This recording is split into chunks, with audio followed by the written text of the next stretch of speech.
Welcome to the No Chill podcast, where facts get thrown out the door and no topic is too wild to get flamed. I need you to chill. Whether it's game-winning shots, blockbuster flops, or celebrity meltdowns, oh, come on! I'm calling it exactly how I see it. I've got no filter, no apologies, and definitely no chill.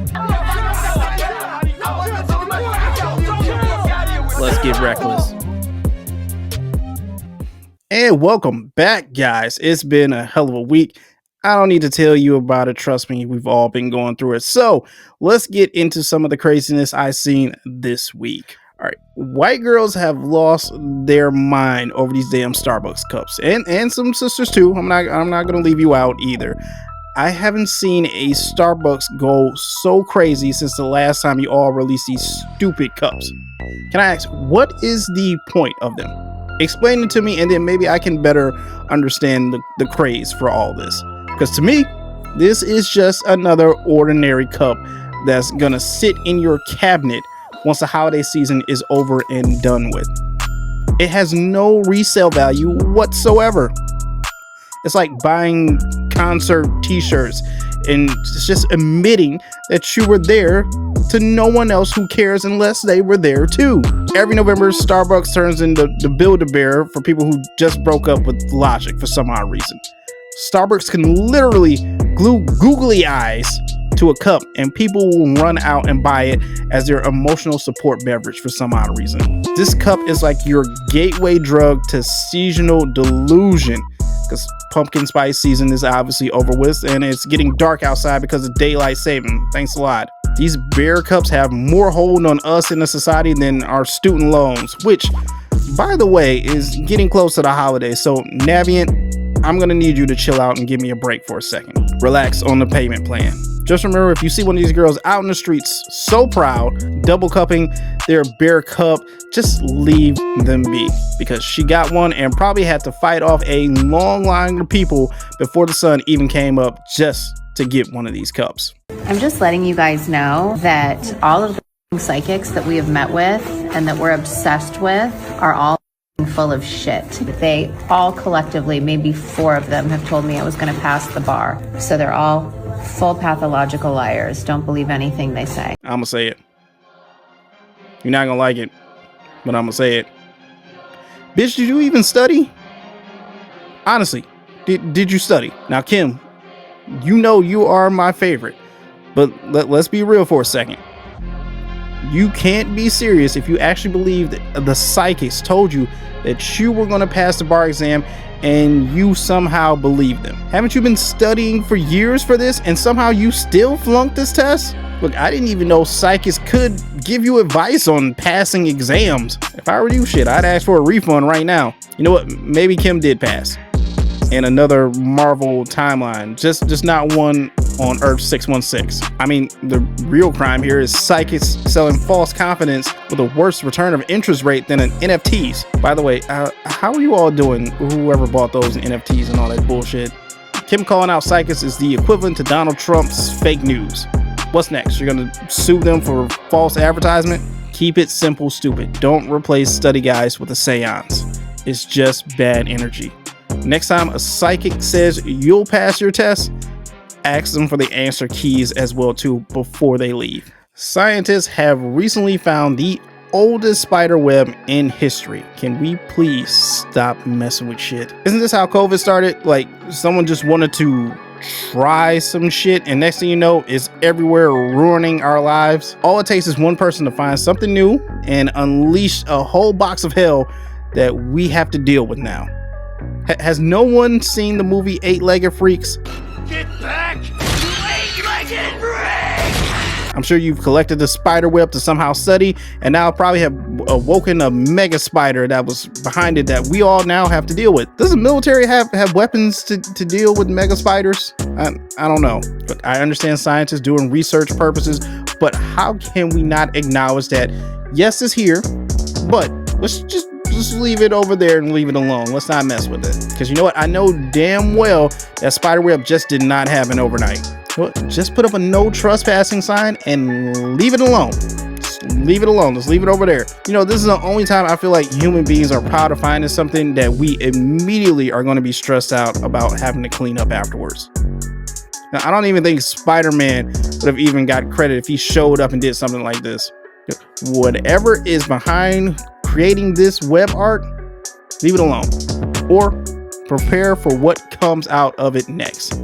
All I know is it's on you, not me. Miss Kaiser Ray, I like to take this time to applaud and also celebrate you, my girl. Celebrating your courage, ownership, and for you making history, as you have become the first Black professional athlete to be named Playboy's Miss June. You're breaking barriers in mere moments, my girl.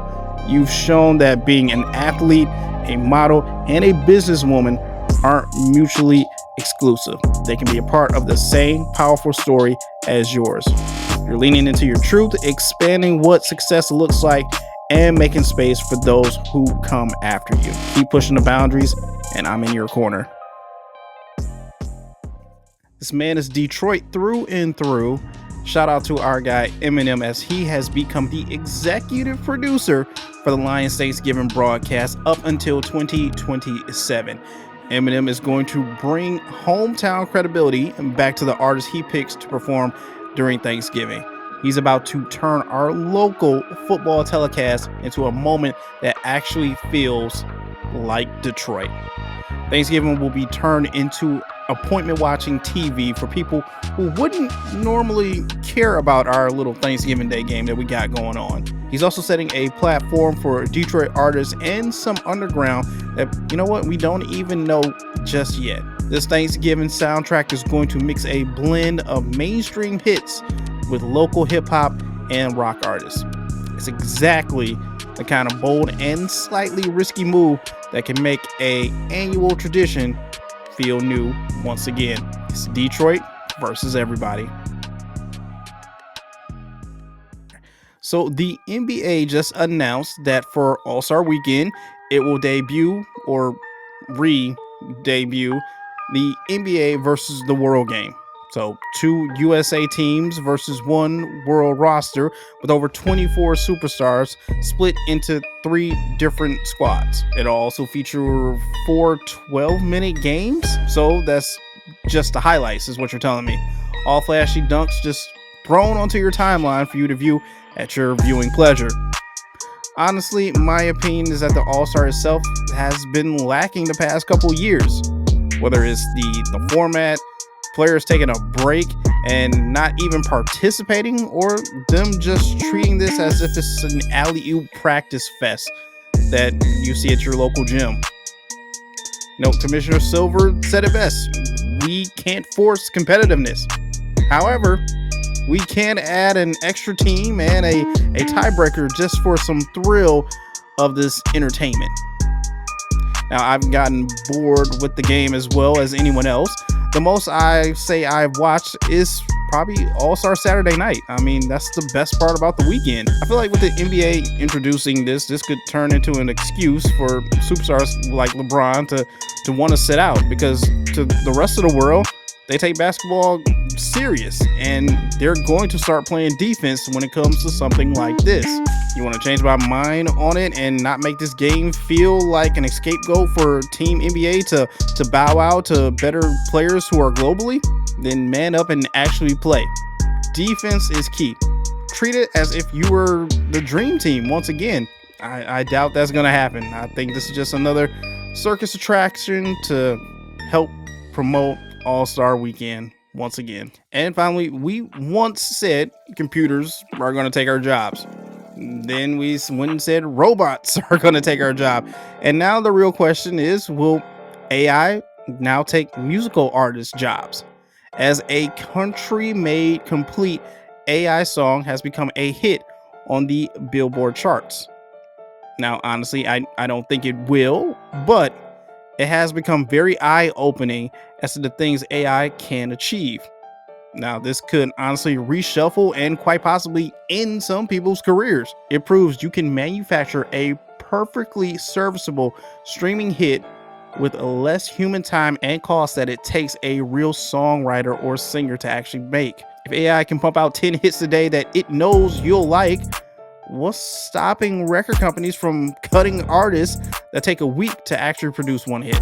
It gives you something to think about. Now, there's always going to need to be some kind of human element involved because no AI has these authentic stories.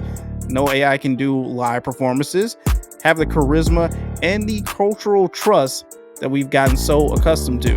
And you know what? Fans still pay to see live performance, not files or a computer up on stage. I feel that record companies could quite possibly care less. If these AI artists are cheaper, still making them, if not more money, cost less to tour, and the big part, they don't even need rest. Things could go south as we move forward into the future. If listeners click as much and it pays well, the algorithm is going to reward the track, whether it bleeds from human genius or just from a prompt written down. I expect a wave of cheap AI tracks to flood the top of our niche charts while human artists try and survive this craze of strictly for you music with live band-driven performances.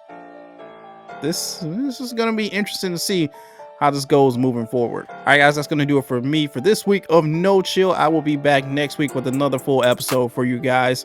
But while I got your attention, go and check out the Motor City Metric podcast as well as the Tigers Minor League Report. My guy Rogelio is still on it, trying to cover everything going on in the MLB, especially with the Tigers, as they're now into their winter conferences. And what's the future for our guy, Terry Skubal, who is the MVP by NIAD. Also, while I got your attention, check out Fast and Loose, my guy, Chase, and myself, our motorsports podcast that you can see every single week on YouTube. I will put a link in the description for you so you can go and check it out whenever you have some time. Until next week, as I tell you all every single week, just take care of each other.